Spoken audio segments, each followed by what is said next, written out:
Hey guys, welcome back to the Mr. Jeff channel. It's Mr. Jeff. If you're new, go ahead and hit subscribe now before we dive into this fun video here. Check this out. So, researchers in Germany just this month named a class of compounds produced naturally by the Pseudomonas bacteria. They named them after this guy, Keanu Reeves. They call them Keanumycins, and there's actually 3 of them known currently. I went ahead and drew, as I like to do, this big old molecule here. This is Keanumycin A. Say hello. Anyway, this is a non-ribosomal lipopeptide. Big old fancy phrase that just means that ribosomes are not involved in the production of this in the cell of the bacteria. They actually have a special enzyme that acts like an assembly line, daisy chaining amino acids together to form this circle. That's your peptide portion of the molecule, and that is linked up to a fatty acid molecule to form this. We'll call it fat loving on this side, water loving on this side.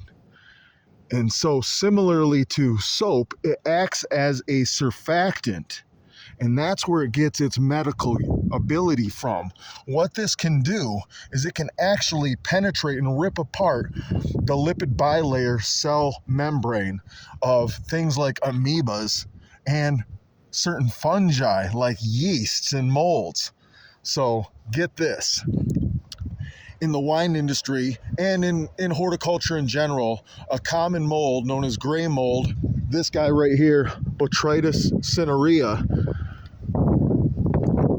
costs millions of dollars in damage.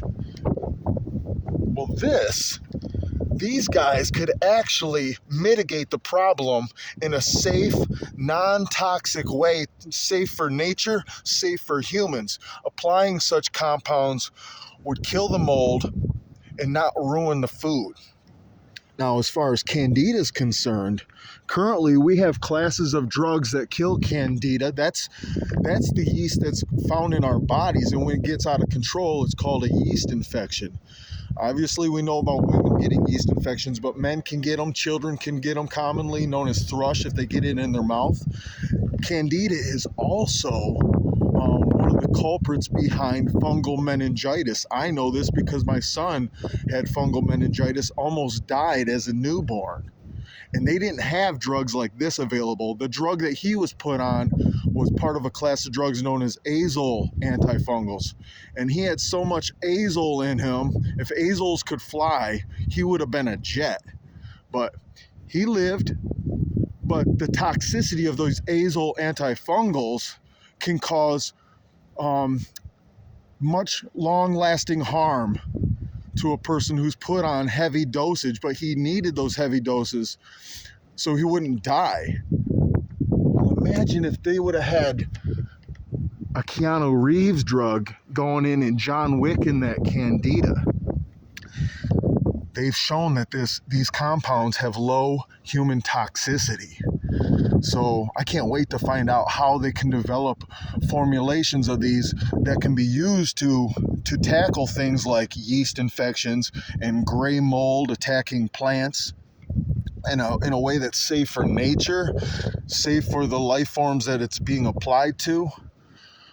So, hey, if you want to see more crazy chemistry video dealing with fungi, even if it's antifungal, you know where to go to. Hit that like button if you love this video.